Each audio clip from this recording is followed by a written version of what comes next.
क्या लड़े समाज के लोगों को क्या विश्वास में ले रहे हैं? क्या यादव समाज के लोगों को विश्वास में ले रहे हैं? क्या अल्पसंख्यक समाज के लोगों को विश्वास में ले रहे हैं? ज्यादा जाना 2 IPS होंगे, इतने ही तो थे, 2 या 3। तब क्या कहा जाता था? यादव राज, जिन्होंने किसानों की और मेहनत मजदूरी करने वालों की उपेक्षा की है, वो देश आगे नहीं। यादव समाज के लोगों को, जो अन्य समाज के लोग हैं, जो बहुत उपेक्षित समाज के लोग हैं, गांव में रहते हैं, तकलीफों में रहते हैं, परेशानियों में रहते हैं,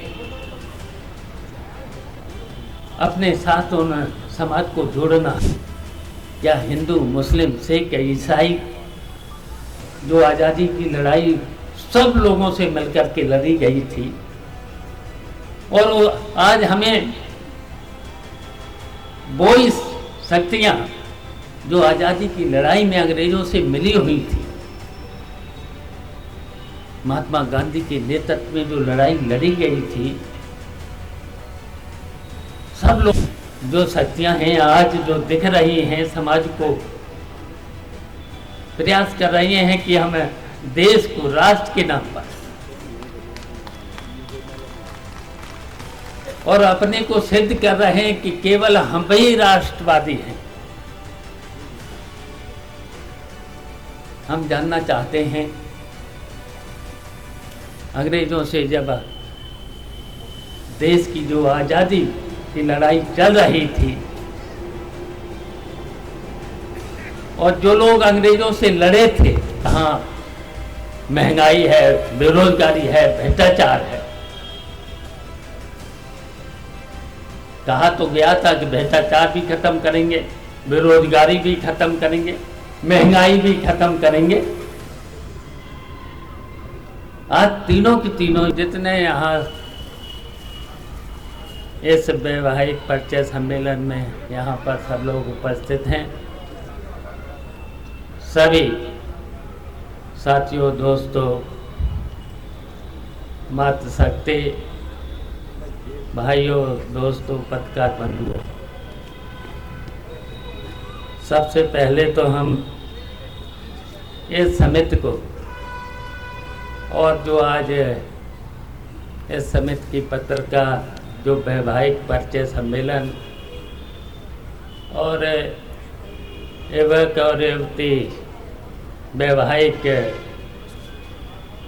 परिचय करा करके उस समस्या का हल करने का, निदान करने का जो प्रयास है, तो इस समिति के सभी पदाधिकारियों को और इस समिति को और खासकर संयोजक रामातार यादव जी को और संचालन कर रहे रवि यादव, वैसे रवि यादव को हम अच्छी तरह से उनसे परिचित हूँ, वो अच्छे साहित्यकार भी हैं, कवि भी हैं, और एक्टर का भी काम कर लेते हैं, जो संचालन कर रहे हैं। और राजेश यादव को तो आपने सुना ही है, रिश्तेदारी भी है रामातार यादव जी से। उन्हीं के अनुरोध पर मैं भी आ गया, और मुझे यहाँ आकर के बहुत खुशी भी हुई, और इसलिए खुशी हुई कि जो आपका प्रयास है युवक और युवती के परिवार को मिलाने का, परिचय कराने का, और इसके साथ साथ सबसे बड़ा काम है दो दिलों को जोड़ने का।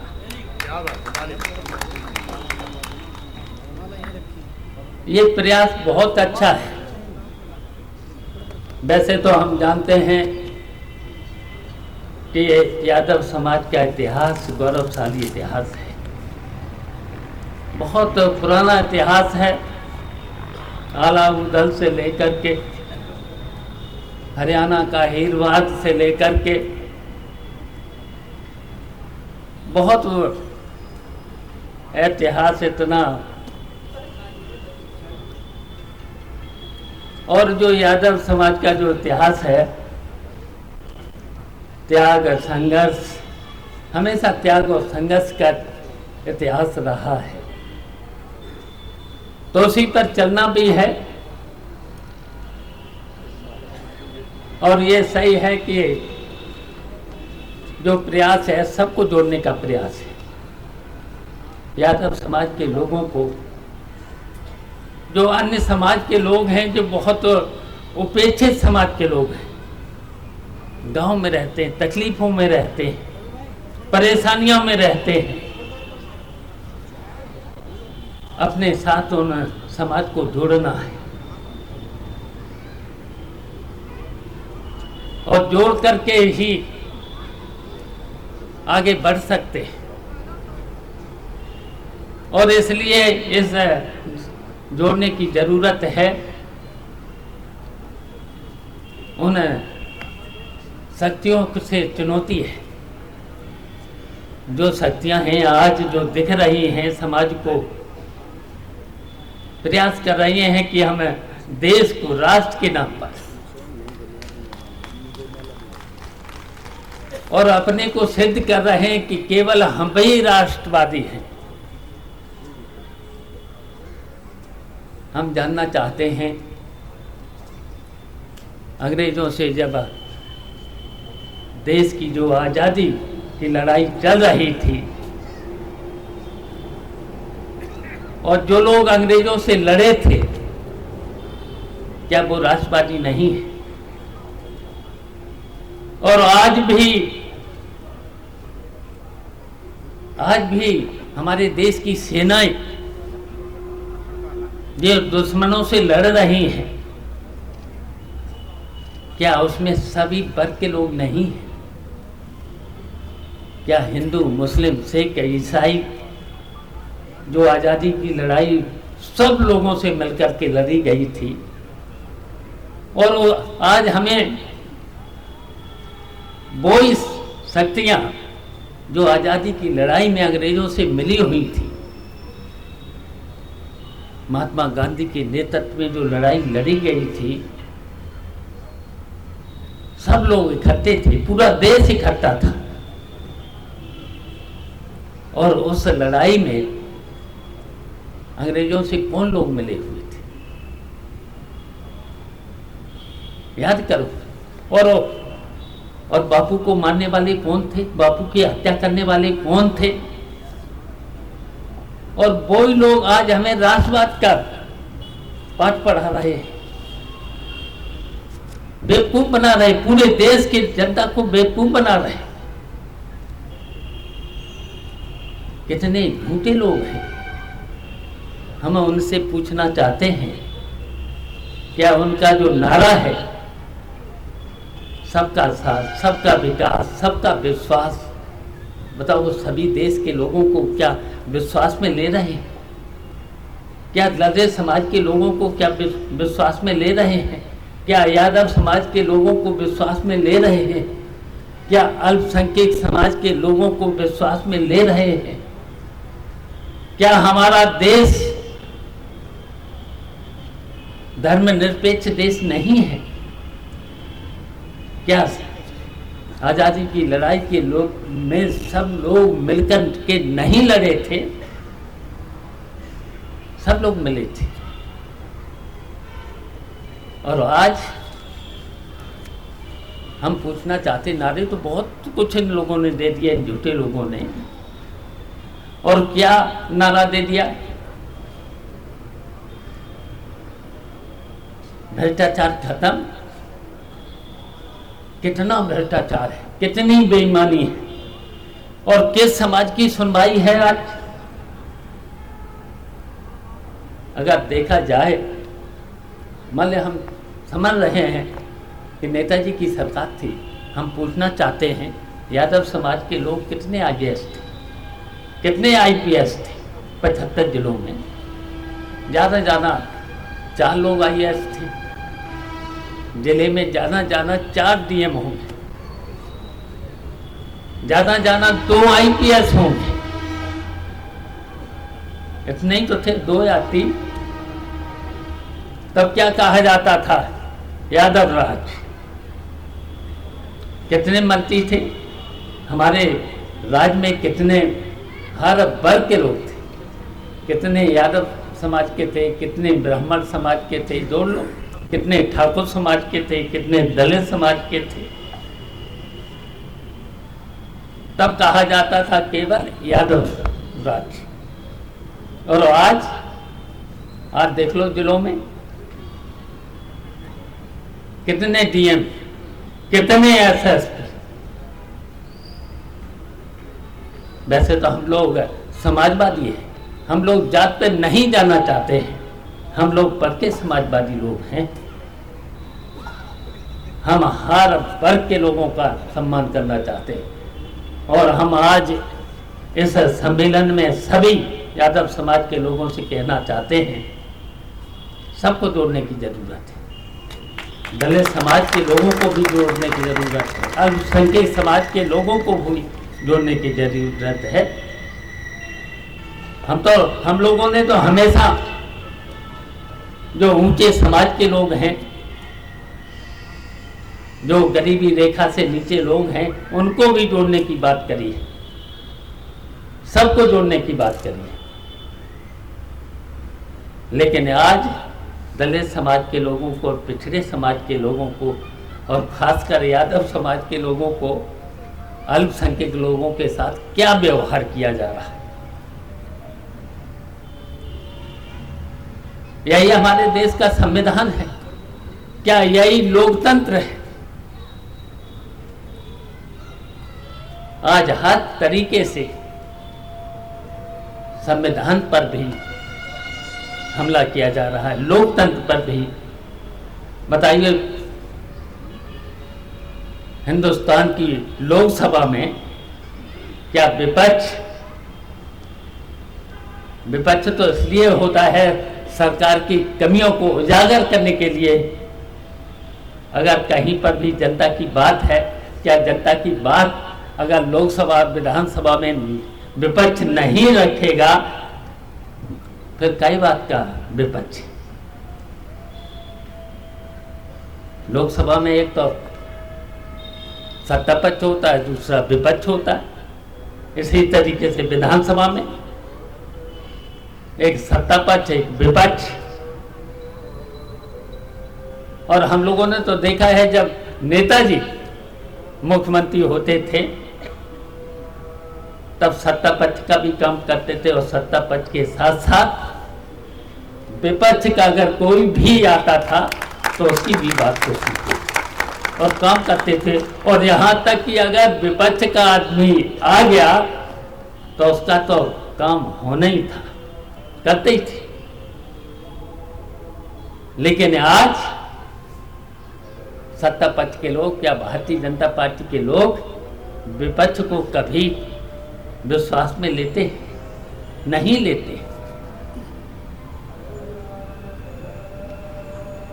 और यहाँ तक कि नेताजी तो अगर विपक्ष के लोगों का कहीं पर भी अगर उसका रिश्तेदार है तो उसका काम जरूर कर देते थे,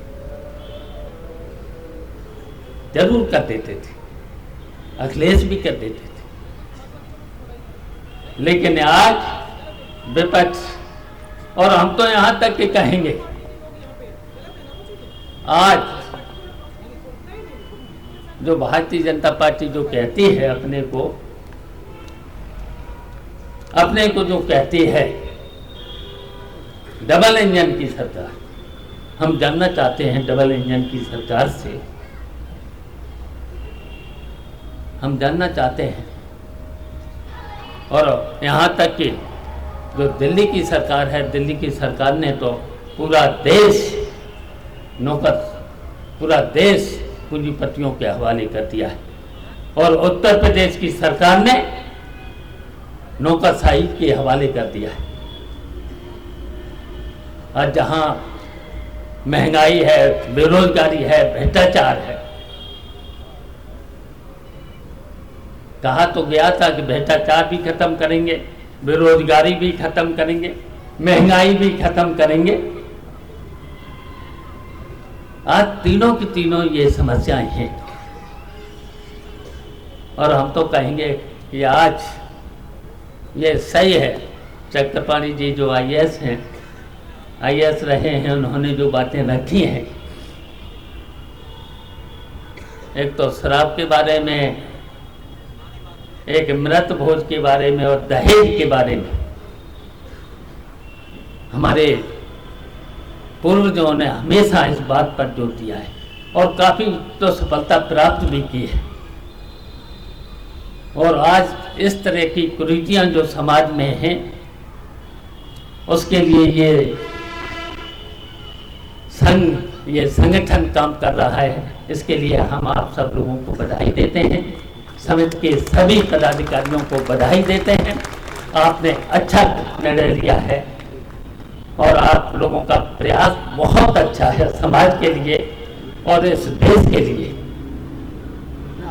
और हम इस अवसर पर ये जरूर कहेंगे, जिस देश में किसानों की और मेहनत मजदूरी करने वाले लोगों की,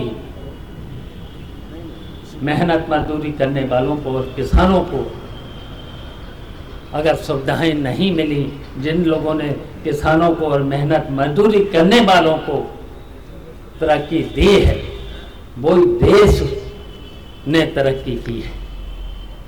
जिन्होंने किसानों की और मेहनत मजदूरी करने वालों की उपेक्षा की है, वो देश आगे नहीं बढ़ सका। तो इनका भी ध्यान रखने की जरूरत है। लेकिन सबसे ज़्यादा आज अगर उपेक्षा है तो किसान, मेहनत मजदूरी करने वालों की और नौजवानों की और महिलाओं के बारे में तो ये सरकार सब कुछ कहना चाहती है, लेकिन मुझे तो लगता नहीं है महिलाओं के साथ कितना उत्पीड़न, कितनी उपेक्षा हो रही है सरकार में। तो हम लोगों को महिलाओं का भी आज अच्छा होता है। यहाँ पर महिलाएं भी और यहाँ पर हमारे बेटे और बेटियां जो शादी के लिए हैं, वो भी यहाँ पर मौजूद होते, जोड़े भी होते, तो उनका भी परिचय हो जाता, एक दूसरे से सब लोगों से परिचय हो जाता। जोड़े जो शादी जोड़े हैं, जोड़े जरूर होना चाहिए, कह रहे हैं तो बहुत अच्छी बात है। बेटे और बेटियां हैं तो बहुत अच्छी बात, और आगे सफल कार्यक्रम हो और ज़्यादा से ज़्यादा बेटे और बेटियां जिनकी शादी नहीं हुई हैं, इसी तरीके से सामूहिक शादियां होती रहें तो समाज के लिए बहुत अच्छा है। निश्चित ये यादव समाज और सभी समाज को लेकर के चलेगा तो हमारा देश आगे बढ़ेगा। तो हम निश्चित इस समिति के सभी पदाधिकारियों को बधाई देता हूँ, खासकर रामादास जी को और रवि जी को। आप तो बहुत ही अच्छे कलाकार भी हैं, तो इसमें आपका भी सहयोग की बहुत ज़रूरत है। इस संघ को बहुत ज़रूरत है और हम सब लोग मिलकर के इस संघ का पूरा सहयोग करने का काम करेंगे। और जब जब आप बुलाएंगे तो हम जरूर आपका साथ देने का काम करेंगे। नाहर सिंह, आपको भी धन्यवाद जो आपने निमंत्रण मुझे दिया था। आप सब लोगों के बुलावे पर आ गए और आप सब लोगों ने मेरा सम्मान किया, इसके लिए भी हम आपके बहुत आभारी हैं। जय हिंद।